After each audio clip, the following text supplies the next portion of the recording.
response from last week's lecture, it would be appropriate for me to say both good evening and good morning. The Mervyn Smith Memorial Lecture Series, presented by Dovid Katz, has certainly enticed people from all over the world to join us for our second Zoom webinar in this 5-part series. For those who don't know me, my name is Heather Blumenthal, and I'm the Executive Director of the Cape Town Holocaust and Genocide Center. The CTHG was established in 1999 and was the first Holocaust center in Africa. The center serves as a place of memory for all those who perished under the Nazi regime, as well as other genocides. As a center, we strive towards creating a more caring and just society in which human rights and diversity are respected and valued, an ethos that was in the very DNA of the late Mervyn Smith. We thank the Smith family for their generosity in sponsoring the Mervyn Smith Memorial Lecture Series. It is my pleasure to introduce Dovid Katz, a world-renowned scholar of Yiddish and the Lithuanian Jewish experience. The subject of tonight's lecture is the Yiddish language. Drawing on almost 30 years of scholarship, our esteemed Yiddish scholar Dovid Katz will, in his exuberant style, offer us a rich, engaging account of the history and evolution of the Yiddish language. Tracing its origins back to the Europe of 1,000 years ago, Dovid will talk to the rise of the language in sophisticated modern literature, as well as how this remarkable language and the culture that created it has been sustained. Before I hand over to Dovid, a few housekeeping rules. For the duration of the talk, all cameras and audio will be switched off. Linda Hackner will once again be moderating, and for ease of identifying all of your questions, please will you write up your questions in the Q&A section, which is at the bottom of your screen, or in the chat room. Should anybody wish to ask Dovid a question at the end of the session, you can put up your hand and we will open up the cameras and audio. And now it gives me great pleasure to welcome Dovid Katz. Thank you. I hope everybody can hear. Yes, is that all right, Heather? Well, thank you, Heather, for your good words, and thank you, Linda, for moderating. It's a pleasure for me to be doing the second of our 5-seminar webinar series. As I said last week, I hope everyone's okay with a Brooklyn accent. If something's not clear, you can put your question about that, of course, with the others. Questions we don't get to today will be accumulated for the 5th and final session, God willing, on the 25th of August, when we will be looking back at our topics. Last week, we started with the history of the Litvaks, the northerners among East European Jews. And this week we're heading on, as Heather said, to the Yiddish language. Now, next week's topic is why the Holocaust in Lithuania is so controversial. This week's topic could just as well have been, why is Yiddish so controversial? I mean, I can find you people today who speak and read a beautiful Yiddish and who'll tell you it's not a language, it's a horrible digression from our need for Hebrew. I can find you other people who don't know a word of Yiddish, but they love Yiddish. They're making huge programs to save Yiddish. Yiddish has revived. So it's a very emotional topic. It's not one of the world's neutral languages. It's one of the world's exotic languages. And we will come to those emotions a little bit today, and perhaps more about the modern period in our 5th meeting. So what I'd like us to try to do is for a little while to put aside our emotions of love, enthusiasm, derision, hate, whatever they are. You know, a couple of people in a room leads to more than a couple of opinions, and look back at how Yiddish developed and where. So now we're going to see if a guy from Brooklyn with no technical talent is able to share the screen of our PowerPoint. So I am going to try my best now. I am screen sharing. If you bear with us a moment. Let's see. Oops. Can everybody see the screen?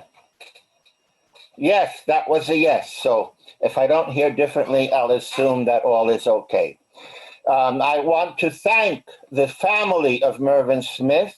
And as those who are not from South Africa learned only from Heather today, the late Mervyn Smith was an inspiring leader of South African Jewry, known in the worlds of Yiddish, of Hebrew, of South Africa's commitment to Israel, and for the commitment to human rights and equality of all peoples. By the way, I understand that his Yiddish name was Meir. So it's also the Meir Schmid lecture, or perhaps even the Meir Bereb Pesach Schmid lectures. And Yiddish names are, of course, very emotional, and we will, in fullness of time, come to that.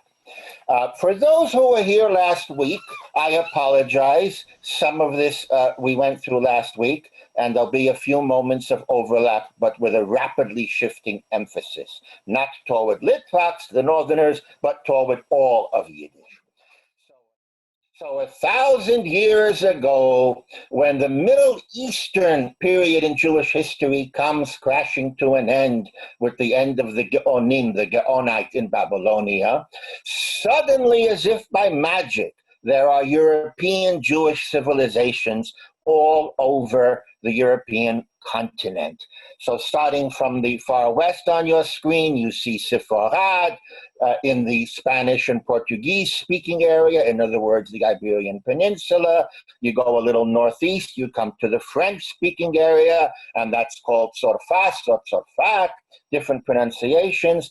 All these names come from fun, and having fun with the Bible and recycling obscure words of places that are perhaps unknown into our own modern places. That's part of the history of the eternity of the Bible, but that's something else.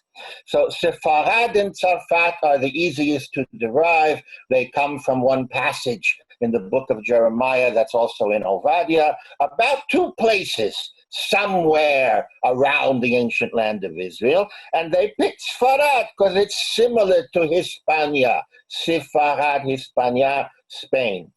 Francia, Tzerefat. Those of you who know Hebrew know that in the Semitic languages, only consonants are important for the root, not vowels, and the consonantal lineup was great for those too. Then we have historic reasons for others. For example, the Slavic countries were then Canaan, and that goes back not to the land of Canaan, but to Canaan, the son of Ham, the son of Noah. In other words, one of the three sons of Noah who were in the biblical genealogy gave rise to all the world's people, Shem, Ham, and Japheth. And in Genesis 9, you can read about something terrible that Ham did, and for some reason it's his son who's cursed to be a slave forever to his brethren, and just as slave and Slav are cognates, so Canaan came to mean the Slavic lands. But we're going to concentrate today on Ashkenaz. Ashkenaz is a grandson of Japheth, great-grandson of Noah. You can read about him in chapter 10 of Genesis. And it came to mean the white northern Indo-European peoples, peoples like the Germans and the Scandinavians and the Netherlands and that area.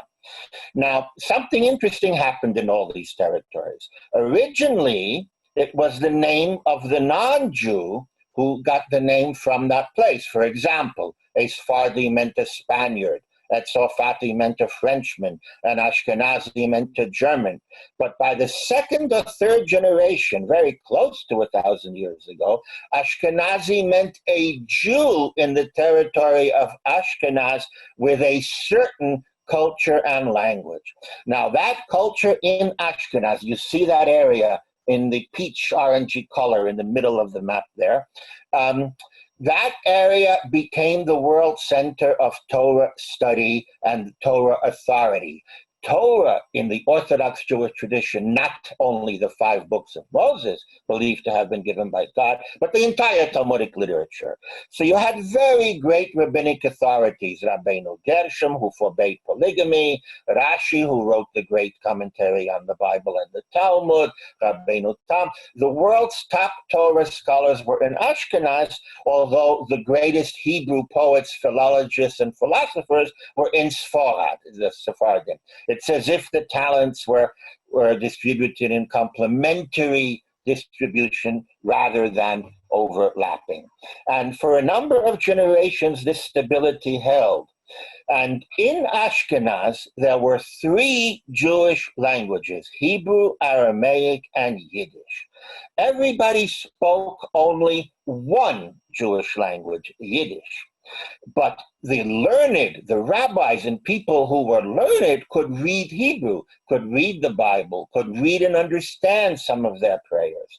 And people who were even more learned and a smaller minority could read and write in Aramaic, in which much of the Talmud and the Kabbalah are written. So let's take a mythical teacher or rabbi who would speak and teach only in Yiddish, could write a letter to his family in Yiddish, could write a commentary on the Bible in Hebrew, and if he were good enough, could write a commentary on the Talmud or Kabbalah in Aramaic. So you had these 3 languages, none of which was dead. Hebrew and Aramaic were being written. Okay, so this population, we believe, started with a very small number of people who migrated from the Near East, the land of Israel, Palestine, and Babylonia, and their mixture with European peoples. Now, this is not to be sexist, but genetic specialists have found that our genes, the genes of Ashkenazim, often go back to the Near East on the patrilineal side, but to Europe on the maternal side, because these were men travelers who took local wives and converted them. So that's the classic, but a genetic makeup is only a guide, and Ashkenazim are not defined by genetics alone, of course. So the 3 languages, it was also a very chauvinistic, male-oriented culture, because only men could be rabbis and really master Hebrew, let alone Aramaic.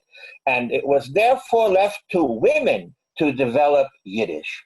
So this just says this is another summary of the situation, where Ashkenazic texts could be written in Hebrew, Aramaic, and Yiddish. That's the 3rd column. The middle column, Near Eastern texts in Hebrew and Aramaic, but everybody speaks only Yiddish. So if we go to this column on the right, Hebrew, Aramaic, and Yiddish, we see that women are limited to Yiddish. But of course, Yiddish didn't have any literature. It was a brand new language. Now, what kind of a language was it? It was a Germanic language picked up from the locals, either along the Rhine, according to many Yiddish scholars in the great centers of Shapiro, Vermeise, Magenza, or Speyer, Worms, and Mainz, to use their modern names, or, as our wonderful friend, Professor Robert King of Austin, Texas, has helped prove, actually a little bit further east on the Danube, in other great cities like Regensburg and its area, which were also great rabbinic centers in early Ashkenaz, but with a Hebrew and Aramaic component and a little bit of Romance that came from the cultures just to the west, from Tzorfas. So Yiddish words like lehnen, to read, benchen, to bless, trop, the cantillation notes for the reading of the Torah and the Haftorah, all these very sacred old words come actually from Romance. They are few, but they are important in what they show. The earliest document, and we are at the mercy, of course, of what we happen to have, the first names go back to 1096, and the first whole sentence that you see on your screen here goes to 1272, the Worms or Vermeise Machzer. A Machzer is a holiday prayer book. And the Yiddish sentence, Gut Togim Betoge Sver des Machzer in Beis HaKnesses Toge, is written into the hollows of the calligraphy, of the calligraphy letters of the Bida'atoi, of the large Hebrew letters, which the late Professor Shmerach of Jerusalem found to be symbolic. Yiddish writing was looking for hollows, for vacuums where it could appear, because, of course, the native language is always bursting to appear. To understand something about Yiddish, the most important thing, perhaps, is that when this Germanic collided, so to speak, with Hebrew and Aramaic, it didn't lead to a mishmash. Let's take the sun and the moon. The sun in Yiddish is die Zun, if you're a Lithuanian. It's die Zin, if you're a Polish, Ukrainian, Romanian, Hungarian Jew. It used to be die Zon hundreds of years ago in Amsterdam Yiddish, but it has to be the word from Germanic. It cannot be Shemesh from Hebrew, because that word did not enter Yiddish. The word for moon, on the other hand, comes from Hebrew, and it's not the early biblical and later modern Hebrew word yareach. It's the classical Hebrew levone. So it could be levone for the Litvak, levune for the Polish and Ukrainian Jew, people from Galicia, from Hungary, and it would have been levone in the former Western Yiddish.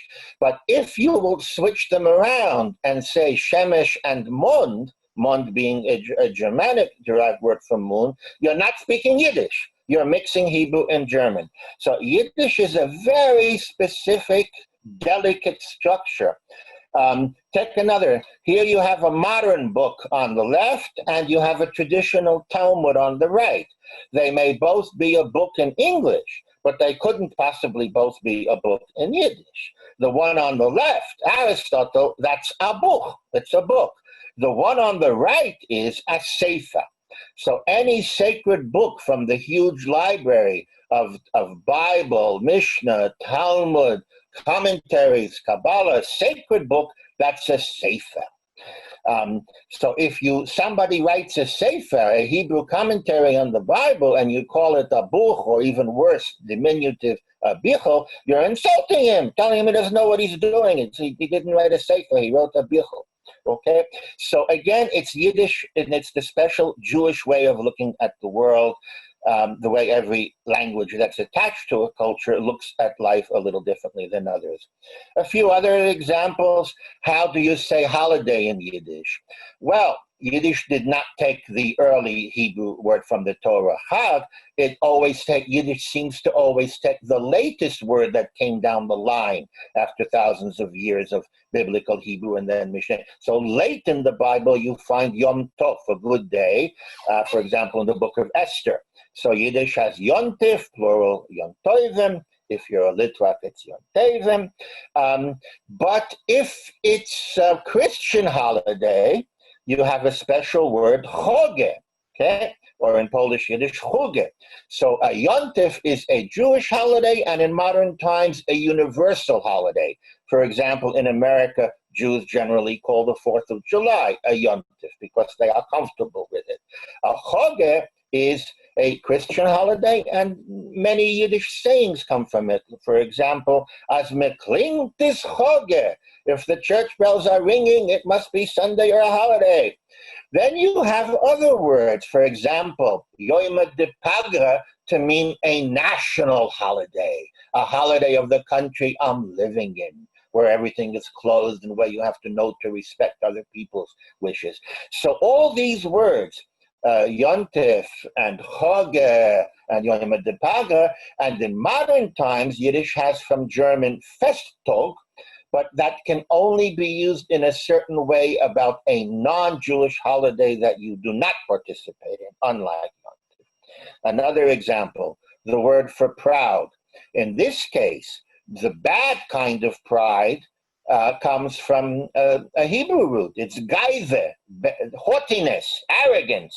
And the good kind of pride of being proud of your accomplishments and yourself, that's stolz from the Germanic. And we'd have to have a separate evening, perhaps another year, about the Yiddish words for God. Yiddish cannot have one word for God. If you are angry and arguing with God, you might say, Rebbeinu shel olam, or we Litvaks would say, Rebbeinu shel olam, where you're arguing, you're talking to God as a friend. If you really want to rub something in that God has done wrong, you can call him Tatenu Zisa, sweet father. Look what you did here. Look what we have here. Tatenu Zisa, Tatenu Gutinka, Rebbeinu de Almo, der Eberster. So every different aspect, whether it's God as an entity, philosophically, religiously, God as is known to us people, has to have a whole different array of terms in Yiddish. Now, I began to say that this trilingualism of Old Ashkenaz excluded women from the point of view of enjoying books.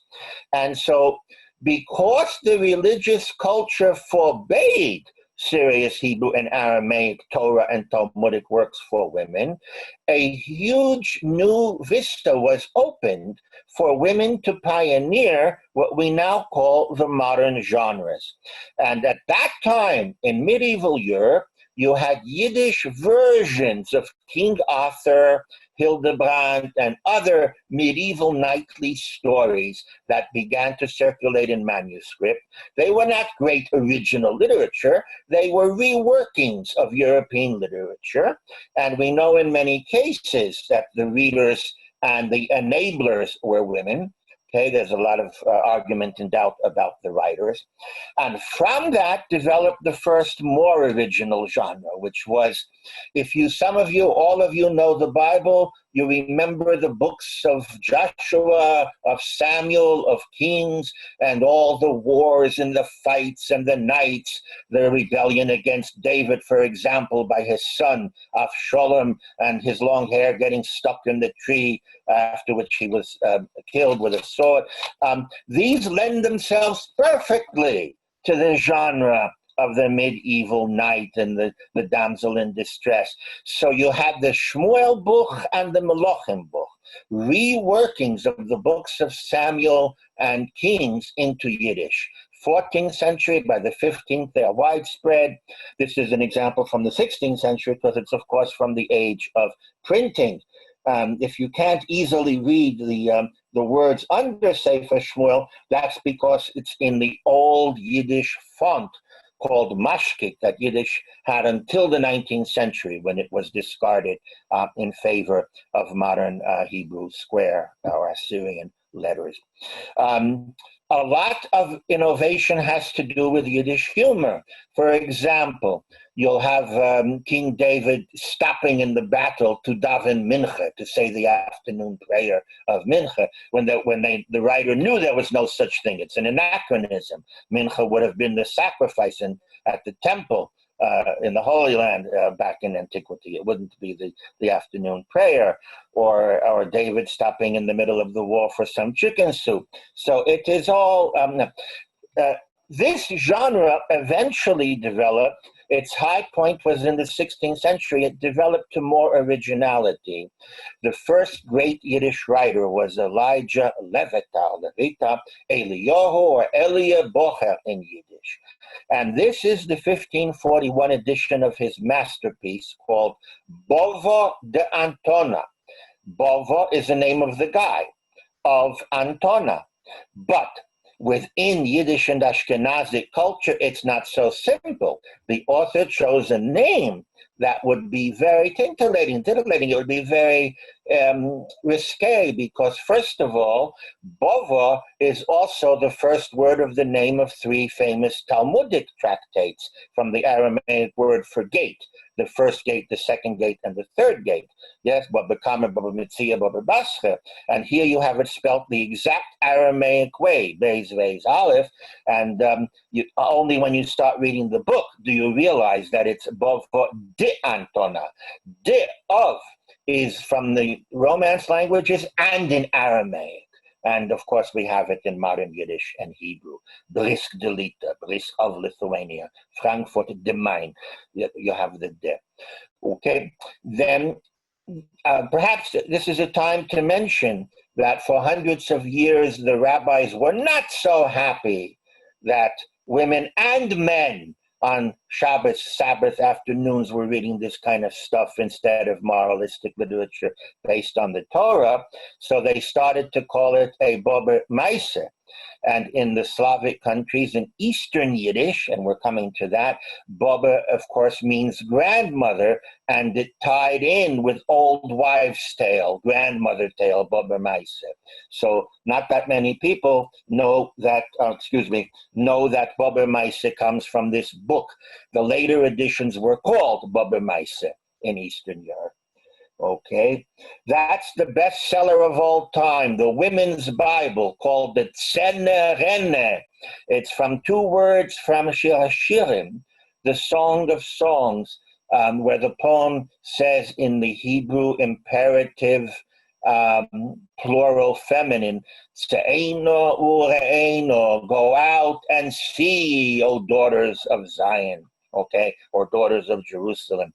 So the Tzene Rene is not a translation of the 5 books of Moses and parts of the Old Testament, the Haftorahs, the readings, and the 5 Megillahs, the 5 scrolls that are the Ashkenazic canon. It is a paraphrase of them. It's a retelling in a very homespun Yiddish, but constantly quoting what the major rabbinic commentaries say on each passage. This enabled both women and men who, in the words of many Yiddish title pages, are like women in that they cannot themselves learn a page of the Talmud, to participate in discussions about the weekly portion of the Pentateuch, of the Torah, and of the prophets, of the Haftorahs. Now, from 1096 onward, religious persecutions began. Of course, I have to simplify, but it means that the Ashkenazic dream world of this very exotic culture thriving came to a rapid and bitter brick wall with the Crusades, the Rindfleisch massacres, the Black Death massacres, and in general, the lack of tolerance of medieval Christianity. So I have to say again, as I did last week, those of us lucky enough to grow up in modern Christian democracies today know how lucky we are. And those of us who study it realize how the great, for example, British empiricist philosophers of the 17th and 18th century separated religion from government and gave us the freedom we have. But in the Middle Ages, the Central European Christianity-controlled governments developed a strain of violent anti-Semitism. I think you're all familiar with the charges. We killed Christ.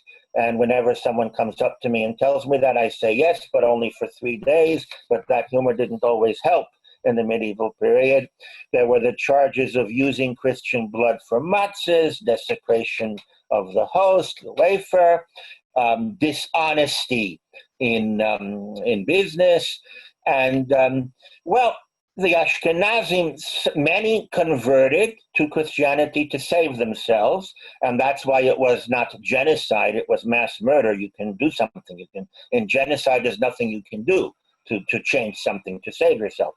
So in the mass murder, many Ashkenazim died, and in traditional religious Ashkenazic culture, those of you who are Ashkenazim, it's our own great-great-grandparents, even if it's hard to believe, the reality, the empirical reality in our minds of the world to come after our death is just as real as the table and the wall and the window. In other words, they were pleased, honored to die on Kiddush Hashem, sanctification of God's name, and not change their religion. That was the second part. That was those who did not convert, who decided to be killed. So we had some who converted, some who in the Ashkenazic tradition, if the Ashkenazic tradition is to do one of the two, is to die or to convert and be excommunicated forever or almost forever. But we are more interested today in the third group that fled. They fled eastward to the countries in Eastern Europe, mostly the Polish kingdom, and then to the north, the Lithuanian kingdom. Last week, I spoke about some of the incredible charters of tolerance Boleslav's charter in Poland, and Witold or Vytautas's charter for Grodno in 1389. The pagan tradition was very strong in Eastern Europe. And if you're a pagan, you're not going to get so excited over this Messiah, that Messiah. He came once, he's going to come again. He didn't come a second time, whatever. And in Eastern Europe, the Yiddish language established itself all over again in a more developed way and with a Slavic component too. And let's say around the year 1600, there would have been the largest Yiddish linguistic empire in Europe. So if we start from the west, okay, from the left of your map, the west, we see Northwestern Yiddish, Midwestern Yiddish, Southwestern Yiddish. That large area in the south is Polish and Ukrainian Yiddish, and the area in the northeast is Northeastern or Litvak Yiddish. So the map of Yiddish dialects became very rich, and in the 16th century, there were books published to help people from each of these countries enjoy a text with the words from their dialect added. Okay, I can give one or two examples. In modern Yiddish, the word for grandmother is always a form of bobbe, bube, babe. In Old Western Yiddish, it was frale.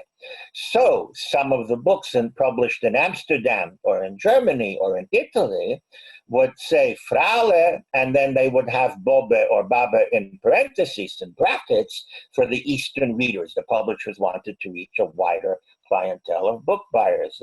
Same for Zayde. The Old Western Yiddish word was harle, and so there are books we have from the 16th and 17th century that say harle and parentheses Zayde, or Polish Yiddish Zayde. So Yiddish was by then developed in its dialects, and only if it comes up in the questions will I deal with the exact sounds, but I will make the general point that the north, the Litvak area, went its own way, different from all of the south, and it's like a clock being turned one notch. So if I'm Dovid in Vilna, I would be Dovid in Warsaw. The holiday Pesach in Vilna would be Pesach in Warsaw. Glass of wine, wine would be Van. Okay, Purim would be Purim. So it's these differences go back at least 500 years. We know that from the written tradition. Now, I may have made it sound like Hebrew, Aramaic, and Yiddish were living in absolute complementary distribution and harmony. That may have been the overall scene, but there were some skirmishes. When a family decided to publish the Zohar, the classic book of the Kabbalah, in Yiddish, a huge scandal erupted, and for 100 years it couldn't be published. In 1611, Tzvi Hirsch-Hotch in Frankfurt published it in the Old Western Yiddish, with a long story in the introduction that might be true or that it might be an embellishment. I will not be the judge. He says that it was Elijah the prophet, Eliyahu Hanavi, who came to his grandfather, the original translator or great-grandfather, in his dream to tell him to translate the Zohar into Yiddish so the secrets of the Kabbalah would be accessible to everyone, not only to those super learned men. In the late 18th century, in the small South German village of Hergeshausen, a Weisenheimer, as we say in Brooklyn, wise guy, decided to replace the Hebrew prayer book with a book prayer in Yiddish only. In a fit of anger, the locals got it torn into pieces and hidden in an attic. It couldn't really, they didn't want to bury it with holy books, but nor did they want to burn a book with God's name in it. So they came up with the tearing, and the entire press run was found, generations later. In the 19th century, in Transylvania, in Pressburg.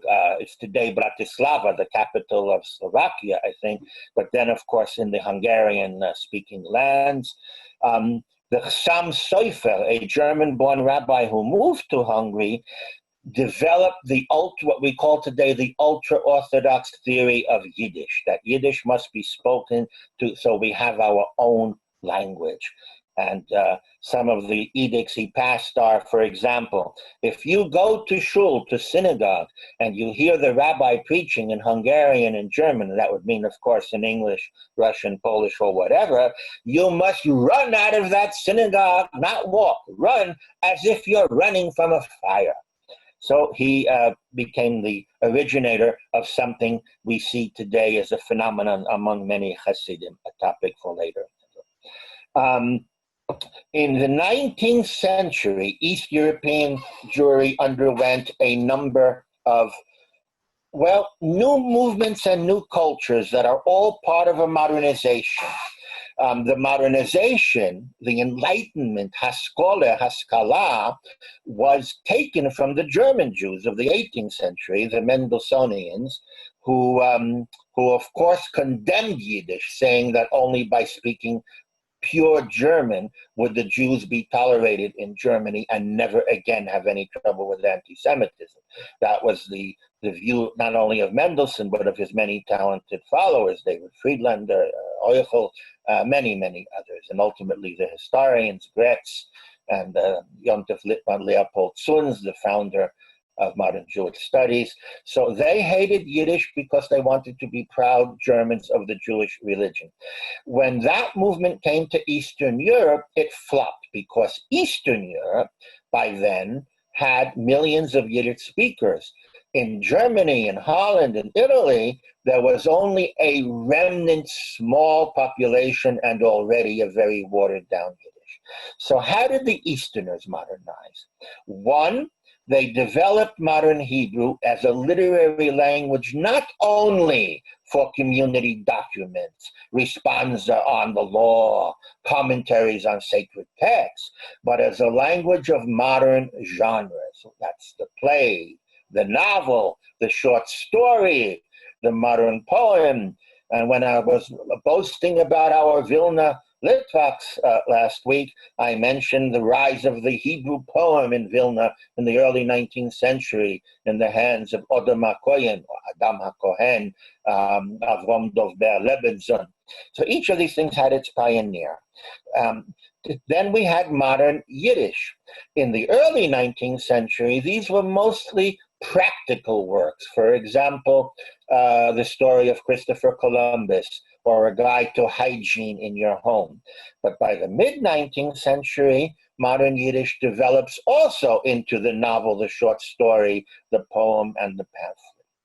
And then numbers 3 and 4 are the political developments and the social developments.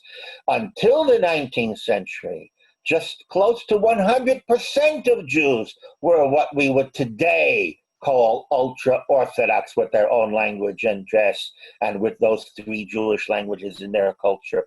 But the new nationalist politics gave rise to new political movements. If the Lithuanians, Latvians, and Poles wanted to be free of the Russian Empire's domination, perhaps there could be an autonomous Jewish culture, for some in Hebrew, for others in Yiddish, and for many in both, because it wasn't a bitter fight yet.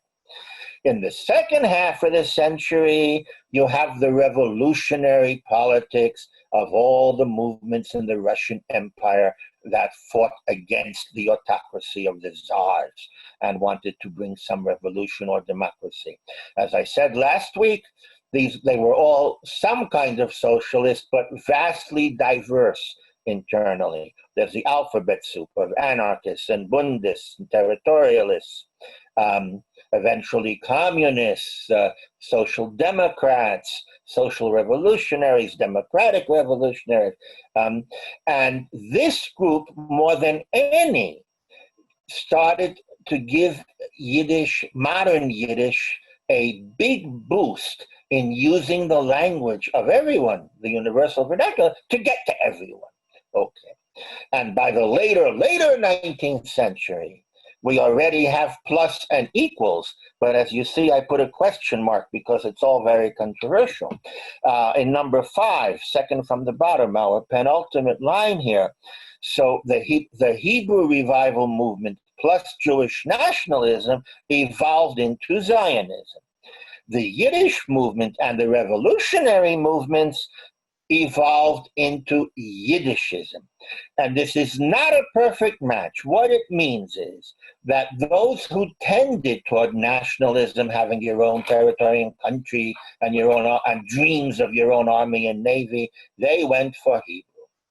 Though, and of course that was tied increasingly, although slowly, to the ideal of migration to the Holy Land, real Zionism. Okay. Yiddish plus the revolutionary movements led to Yiddishism. Today, many scholars like to call it hereism, that my philosophy is to stay right here where I am and to make life better.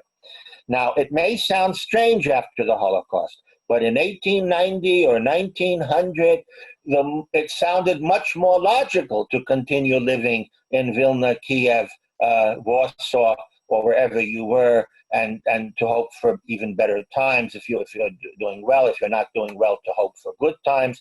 And it sounded very risky, almost crazy, to leave everything behind and go to the deserts or swamps of the Holy Land to fight the Turkish army. It was, of course, part of the Ottoman Empire then. But Zionism and Yiddishism, or to put it a little differently, Hebraism and Yiddishism, developed as two different ways to develop modern Jewish culture, and they grew increasingly, although slowly, apart. Not very quickly, until around 1900, every Hebrew writer was also a Yiddish writer. Every Yiddish writer was also a Hebrew writer. Around 1907, 08, 09, 1910, in those years, it changed dramatically.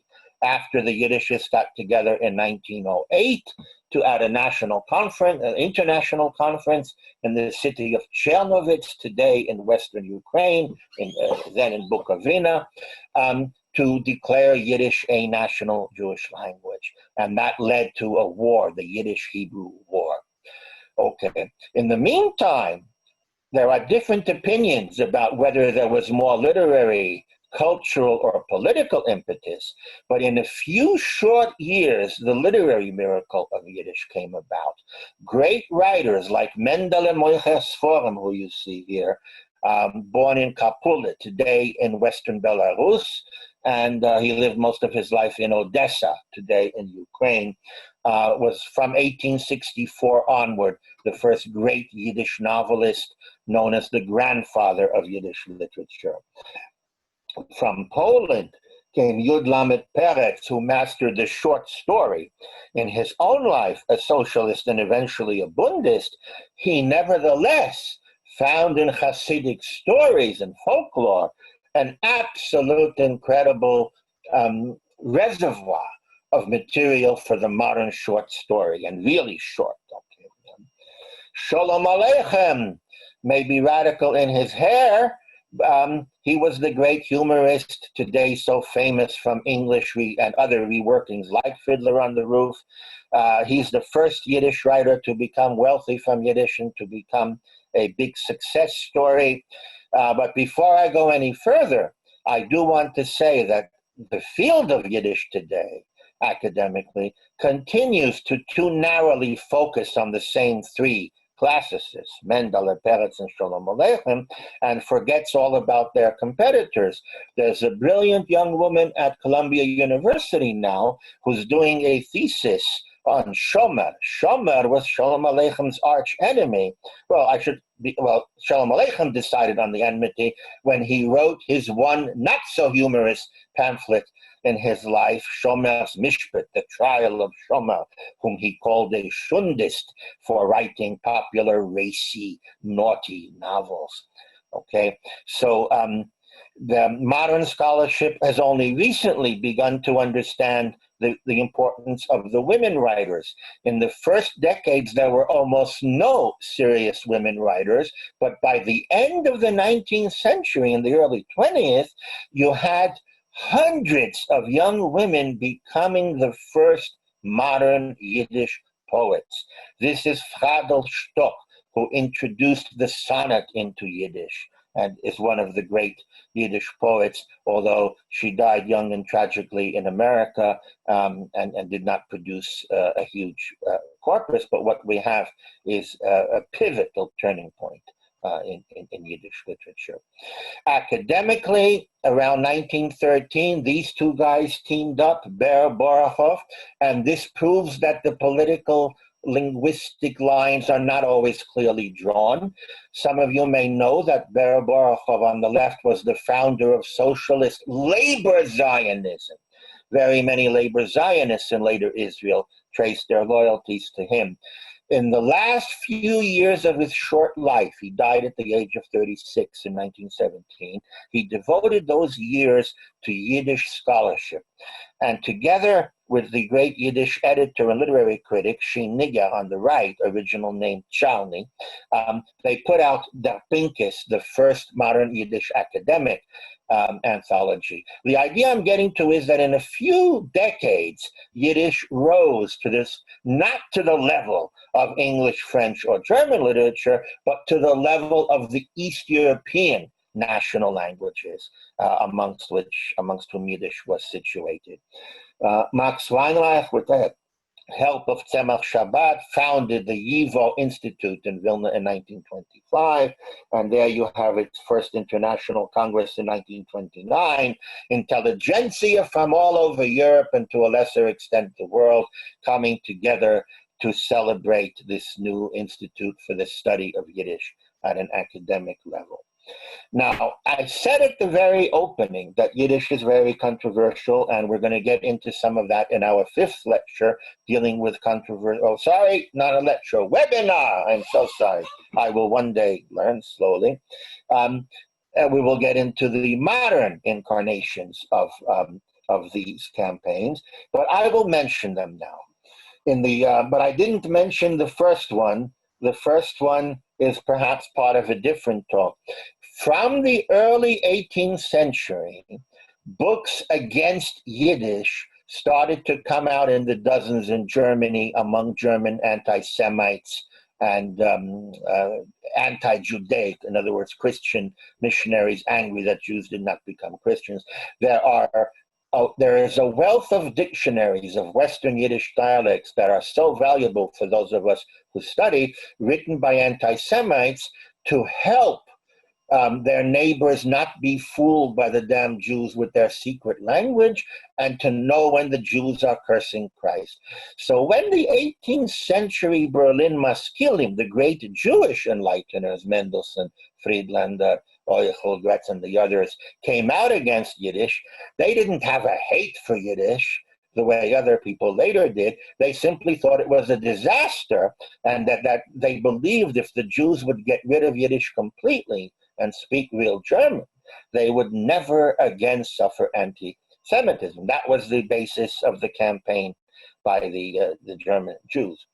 In the 19th century, the late 19th century, the Hebrew and Yiddish movements were getting further apart because of politics, okay? That those who were encouraging their family to emigrate to the land of Israel had a very different goal for the family in mind that those who were saying, let's join the Bund or one of the other Jewish socialist organizations to better our lives right here where we are. As I mentioned, from around 1908, 1909, the Hebrew-Yiddish war became much more bitter. People had to suddenly choose if they couldn't be published in both the Hebrew and Yiddish press anymore. If they wanted to be a Hebrew writer, they would be laughed at, scoffed at, they would be regarded as a traitor, and the other way around, just as much, a Yiddish writer. And so you had all the bilingual writers choosing, okay? It led to some fistfights in some towns, but nothing serious. It was much later, in post-World War I, Eretz Yisrael, Palestine, and the early state of Israel, that there was an organized campaign to destroy Yiddish. In the 20s and 30s, Yiddish writers were beaten up. Any kiosk that sold Yiddish magazines was firebombed, and it's a long and untold story. Mention just one curious fact. Until Golda Meir became prime minister, it was not legal to publish a Yiddish daily newspaper. So the most famous editor in Tel Aviv, the late Mordechai Tsanin, he had to publish 3 days a week under one name, Let's Denaya's latest news, and 3 days a week under another name, Yiddish Zeitung. And that's a whole fascinating chapter. Then you have modern assimilationism. I remember my own schoolmates in Brooklyn looking in the mirror to be sure that they are rid of any tiny trace of a Yiddish accent or intonation. After all, Mama and Papa want them to become a doctor, a lawyer, if they're a complete moron, an accountant, something. And in other words, Yiddish is not compatible. And in countries like America and others in the English-speaking world, multilingualism was not that popular. And it certainly was not like Eastern Europe, where you can find some very poor, uneducated people who speak 3-4 languages, and in olden days, more than that, natively. So that leads us to where was the Yiddish-speaking territory in the last 120 years. So let's say from around the Congress of Vienna to the First World War, it was divided between the Russian Empire, that's in the northeast, the upper right, and the Austro-Hungarian Empire in the southwest of the map. Here is, wait a second. Yeah, okay. So the Litvaks were all in the Russian Empire, but Southerners could be in the Russian Empire, in the Hungarian Empire, and the Austro-Hungarian, they could be in any of them. If we quickly move to the interwar period, in interbellum Eastern Europe, World War I to World War II, I don't know if you can see it. No, okay. You can see that there was no longer a Russian Empire and an Austro-Hungarian Empire, etc. The empires had collapsed in the wake of World War I, replaced by a bunch of new republics. So Yiddish found itself in the new Soviet Union, and especially Soviet Ukraine and Soviet Belarus, in the 3 Baltic republics, Lithuania, Latvia, and Estonia, in the huge Polish Republic, which between the wars included Vilna, Grodno, Brisk, many Litvak cities, and had over 3 million Jews. Okay, so to make a long story short, suddenly Yiddish speakers were divided between the new republics and got into all the complications of their relationships. And these are the numbers of Yiddish speakers on the eve of the Holocaust in Eastern Europe. As you see in Poland, 3,300,000, in the Ukrainian Soviet Republic, 1.5 million, and so on. So that's the distribution. Of course, a vast majority were murdered, and that was the end of Yiddish and its native territory. And in our 5th webinar, we're going to come to the state of Yiddish today, but if it comes up in questions, I'm happy to deal with it. So questions are welcome, okay? And I believe Linda will have... Hi, okay. Can everybody, I don't know if people can... I can't start my video because okay, here we go. Right.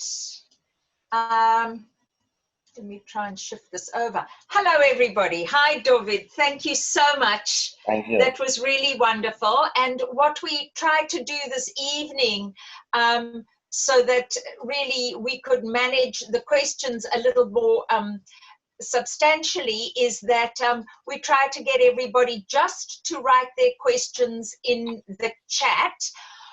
What I'd like to do is, if the people who've asked the questions want to open up their, so I don't know, Dimitri, how we do this, but I'll call out a question. There's someone, the name is Ishoni, I think. And the question is, how come women, and inverted commas, were allowed to read in Yiddish? Why were women even allowed to do this? Is one question. So I don't know how you want to go about this. Do you want to just answer question by question? Let's try answering question. Last week I missed. Please unmute. Yes. Perhaps I have time to come to it today. Shall I answer that question? Hello? Can somebody unmute Dovid, please? Oh, unmute. I'm unmuted. Okay. Yeah? Am I still muted? I'm not muted. We can hear you. We can hear you. Dimitri, can you unmute Dovid? Dovid is on. We can hear him.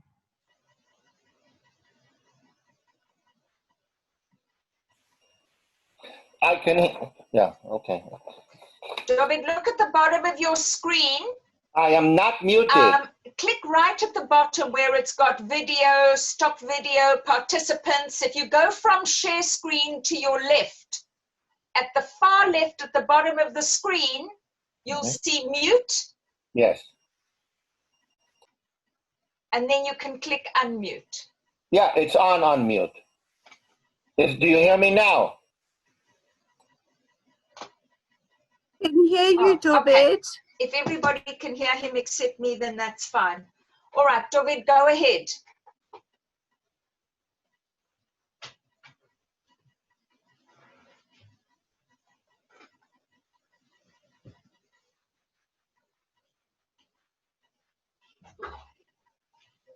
Don't come in.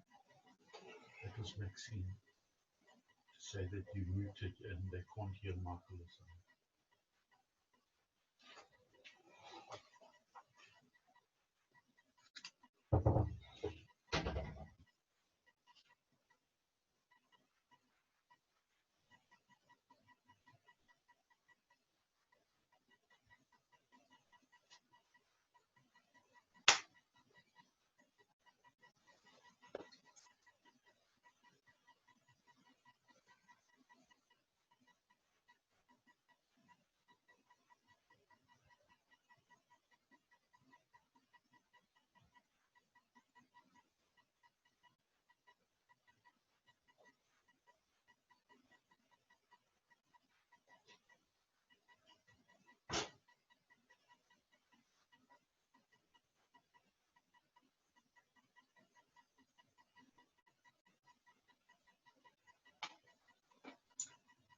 Ladies and gentlemen, I don't know if you can hear me. If someone can hear me, could you give an indication? Okay, thank you. Thank you. We're just trying to sort out what's happened to Dovid's. Can you hear me? Thank you. Thanks, everyone. Okay, Dovid, we can hear you. Are you there? I'm here. Can you hear me? Okay, everyone can hear you. Good. Okay. So Dovid, sorry, so the question about how come women were allowed to read in Yiddish, could you re-answer that? Yes, certainly. We mustn't exaggerate. Women were not forbidden. They were not prohibited from learning to read basic elementary Hebrew. To the contrary, young girls were encouraged in what we call in Yiddish the Mädel Cheder or the Mädelsche Cheder, the Cheder for girls. But they were limited to the blessings, to the Chumash, to the 5 books of Moses, to ethics books, and they were not given access to Mishnah, Talmud, Kabbalah, and all the other forms. So there was a gap, not in literacy or being able to read basic Hebrew words. The gap was that women had no more sophisticated literature to enjoy.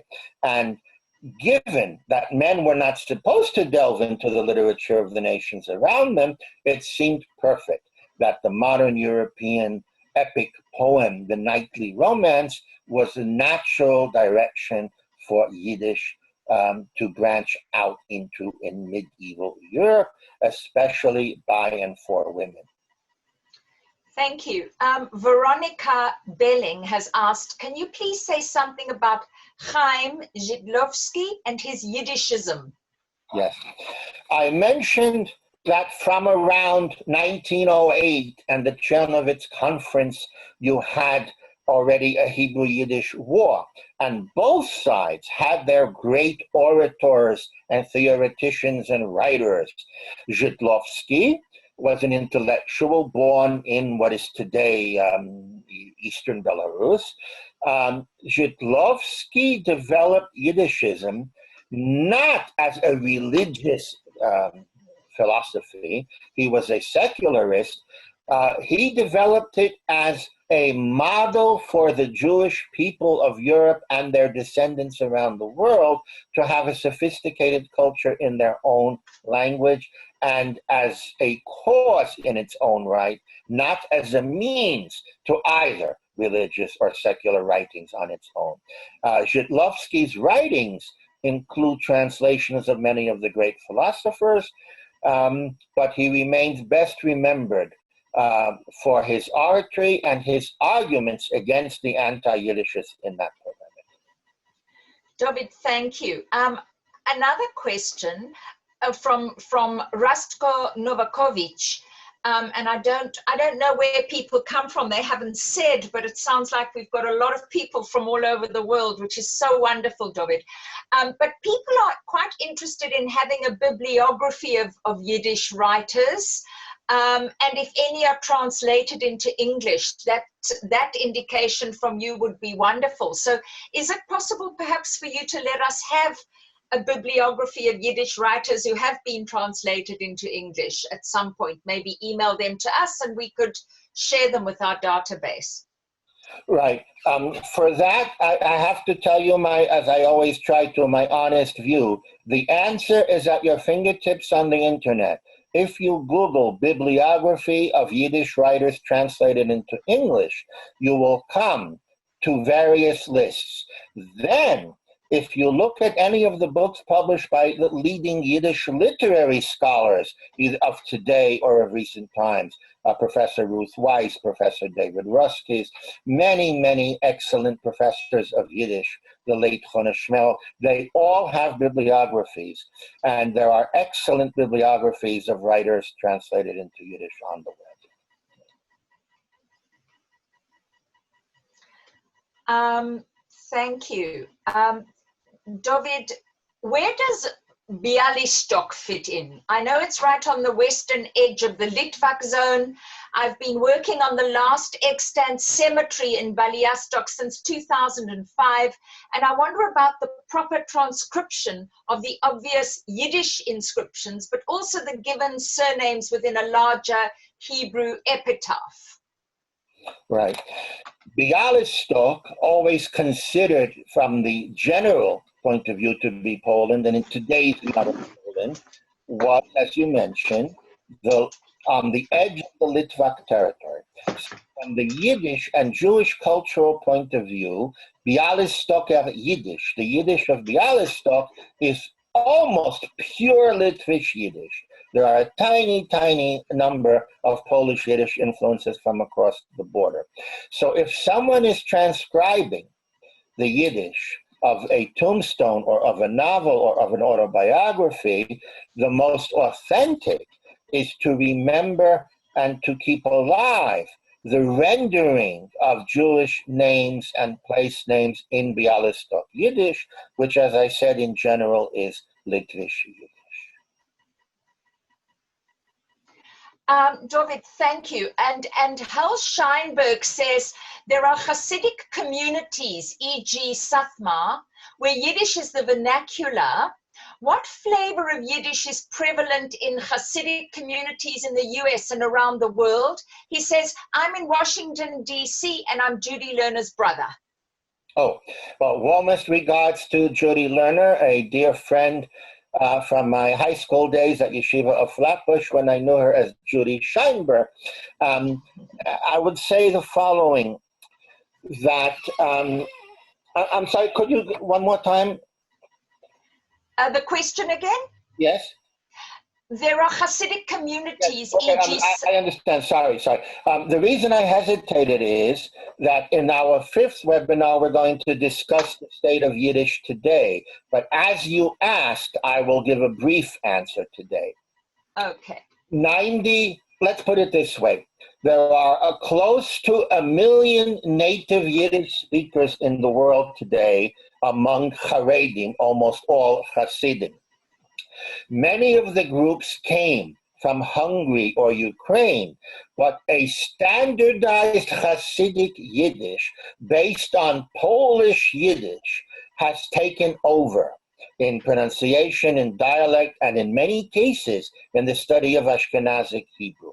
So I hope that's the beginning of an answer to two questions. One, most living spoken Yiddish today, spoken in families, including children, or as linguists say, people of childbearing age, is from the Haredi Hasidic communities, and somewhere in the high 90s of percentiles is Polish Southern Yiddish. Kimmen, Zogen, Pesach, Purim, not Pumen, Zogen, Pesach, and Purim. Now, there's always an exception. Litvish Yiddish continues to thrive in Jerusalem among small groups of Brisker and other non-Hasidic Haredim in Israel.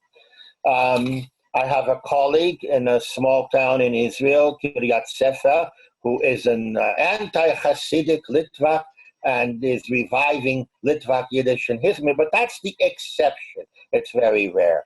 But Litvak Yiddish also survives in Crown Heights and other areas where the Chabad movement, who are themselves from the north, continue to speak Yiddish. So it's mostly Hasidic and mostly Southern, and that's the most of the spoken Yiddish today, with no disrespect to us. Who are we? Who's us? Us are the modern teachers and professors and authors and scholars and researchers who are not producing, by and large, speech communities, Yiddish-speaking streets. We are keeping alive in small numbers the secular literary tradition. Dovid, you mentioned, says Steve Coughlin, that the big three Yiddish novelists have come to assume great prominence. What impact did Yiddish written in the Soviet Union, or Yiddish writers in the Soviet Union like Derista, have on the development of literary Yiddish? I would say that the great writers who ended up in the Soviet Union, like Derista and Dovid Bergelson and Peretz Markish, Moshe Kulbach, most of them, in my view, this is quite controversial, created their greatest masterpieces up to and including the 1920s and very early 30s, when there was relative freedom in the Soviet Union. Yes, they had to conform to the new Soviet Yiddish spelling, to certain Soviet Yiddish norms, but it was in the 30s that the Stalinist crackdown on creativity and the increasing demand that Yiddish literature become the rhyme department or the story department of the Communist Party had an increasingly tragic effect on even some of the great talents. So I personally think that the greatest contribution, that's the great works. Okay, so if you have Kulbach Zelmanyana and you have other works, they remain in the canon. They're worth studying. I don't think that Soviet Yiddish, beyond that, provided any great new structural change in anything. And following on from that, Roger Noble says, what about the short period when the Soviet state encouraged Yiddish as a national language? Absolutely. So as I alluded to, the 1920s were a sort of Gan Eden paradise for Yiddish.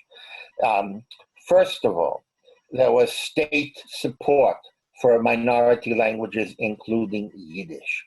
So you can imagine that in the Lower East Side of New York, or Whitechapel in London, where Yiddish writers were pasting wallpaper or cleaning lavatories to make ends meet, news came that there's a country where they pay you to write Yiddish. So people like Bergelsen and Kulbach, they moved to the new borders of the Soviet Union after they were west of that border, west of that country, to become part of this amazing new, this phenomenon. And it wasn't only literature. In parts of Belarus and Ukraine, if a majority of the town in the early 20s spoke Yiddish, then Yiddish was the language of the post office and the court. And we have wonderful booklets of juridical terminology in Yiddish for the court. We have postal stamps in Yiddish. In Minsk, there was the huge sign at Minsk railway station of the name Minsk in I think 4 languages, in Belarusian, Polish, Polish, Yiddish, and Russian. So you had an amazing, amazing tolerance that ended badly. But as everything else in life, if you're studying it, one has to study everything that happened before it ended badly. Okay? So from the revolution, and people will disagree on the cutoff date. Some will say 1929, some will say 33. There are others who would say 37. Okay? 38. So there are many differences of opinion, but it's one of an incredible chapter.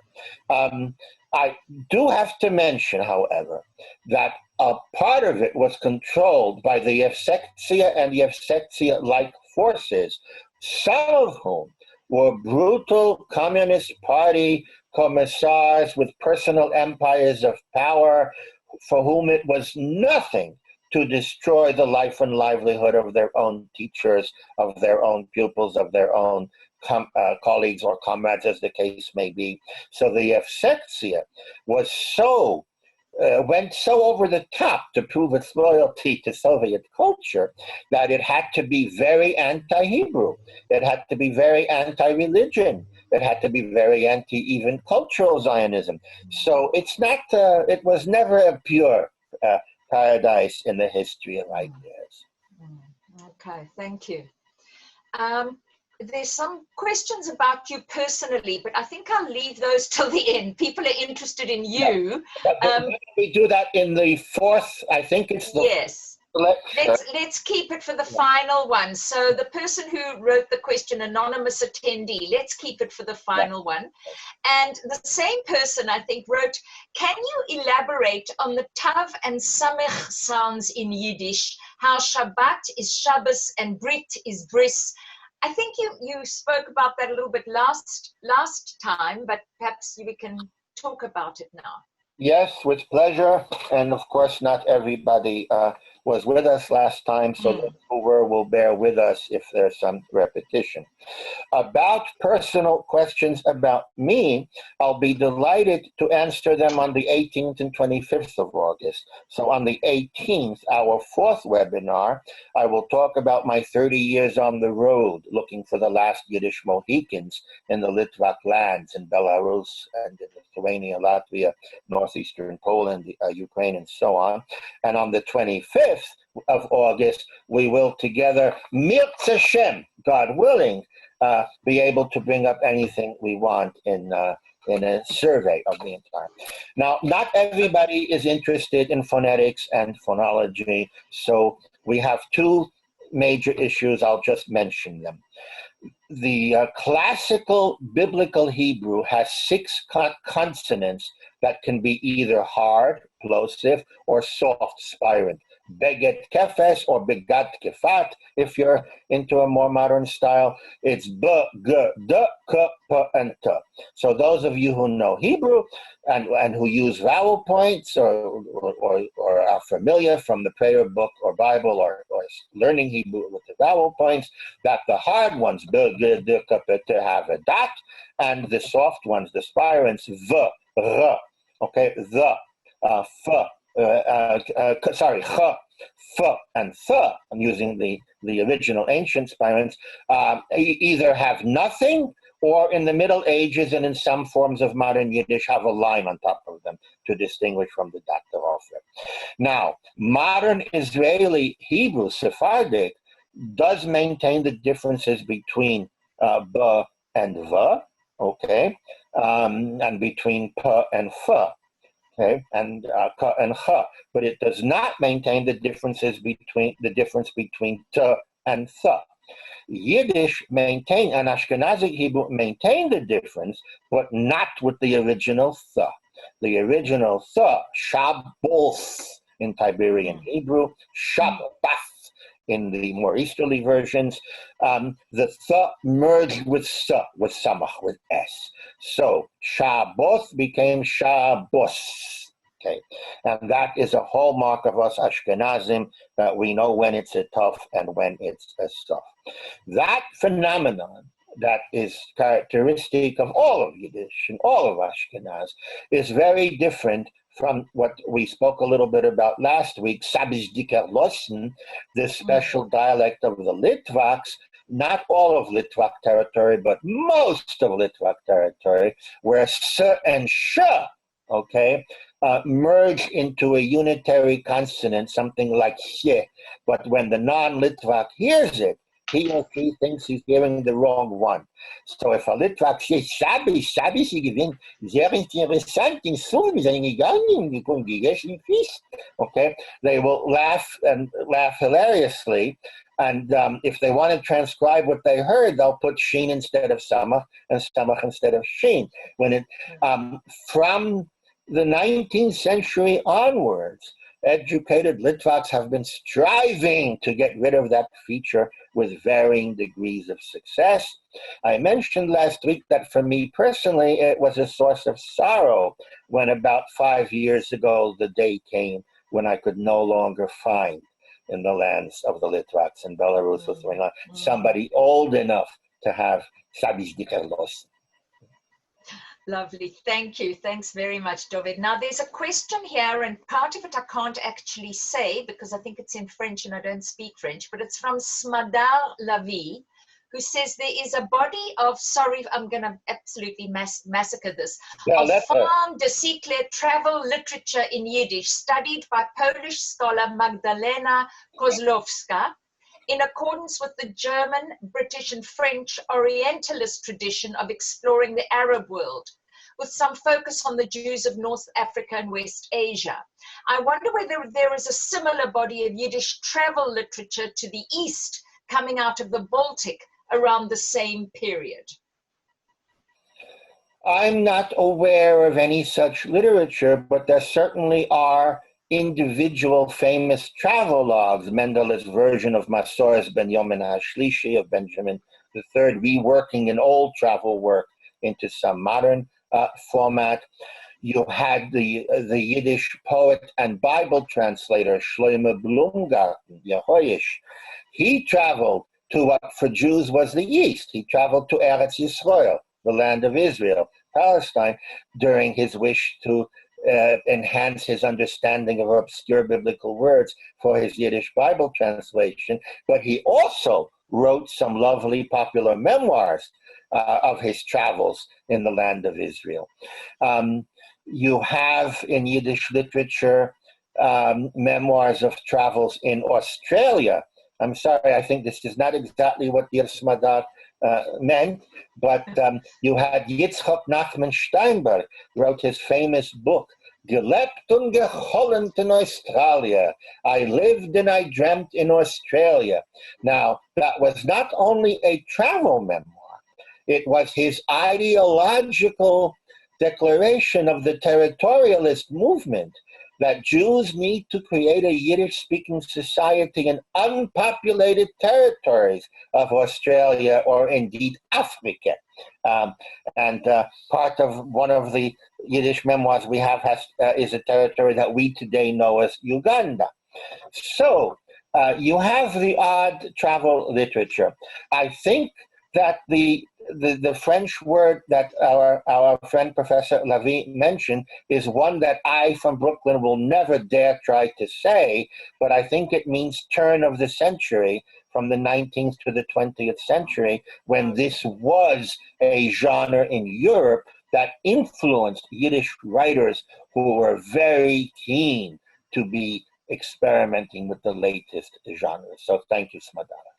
Thank you. Right. Sima Beery says, could you elaborate on the dialectical differences between Litvak Yiddish and Standard Yiddish, specifically the absence of the neuter in Lithuania Yiddish? And that question was asked by somebody else as well.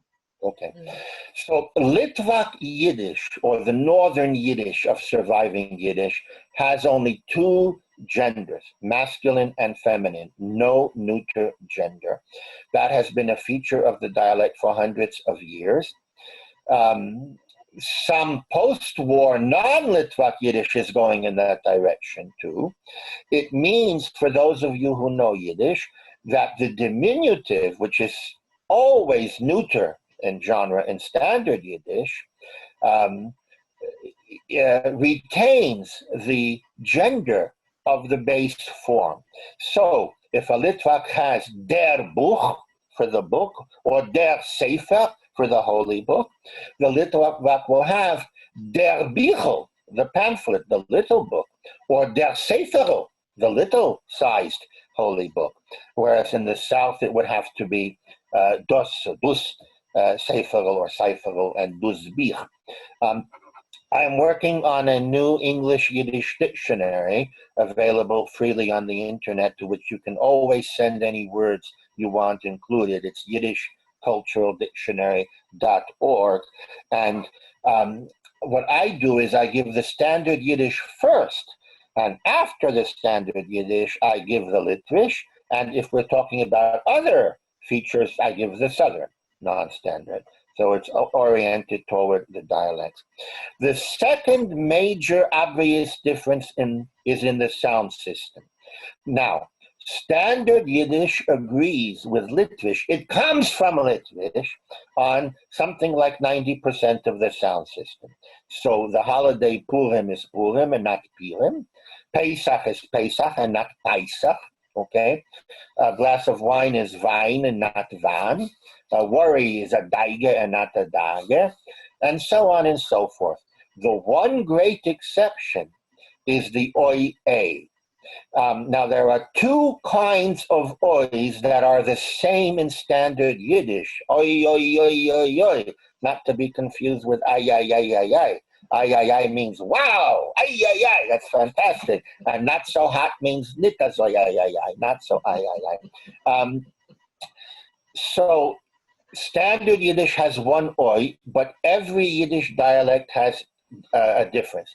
I'll give you an example. In Standard Yiddish, the word for deaf is toib, deaf, cannot hear. And the word for dove, or in some dialects, a pigeon, a kind of bird, is also toib. But there's no Yiddish dialect where they're the same. For the Litvak, a person who's deaf is teib viderant, okay? Deaf as the wall. And in Standard Yiddish, it's toib. The second toib, the bird, the Litvak has the standard pronunciation, toib, not teib. And the Polish Jew has tob.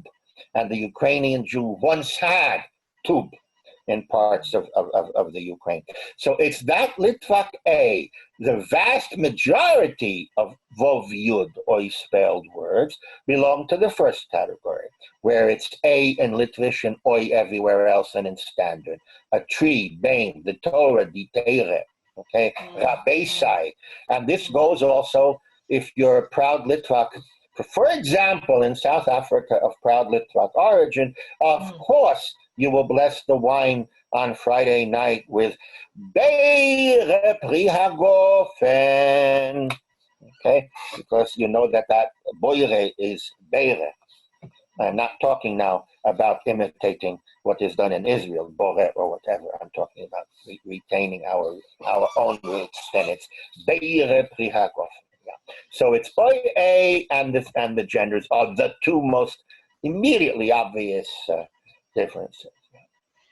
Dovid, I'm actually going to, I know there's still a lot more questions and we could probably sit here for another hour, but I think we need to actually finish off now. It's been the most wonderful evening to learn from you again. It's just been absolutely wonderful. So thank you, Dovid. And we look forward to seeing everybody here for the next one, and please use the same link, and it's just been wonderful.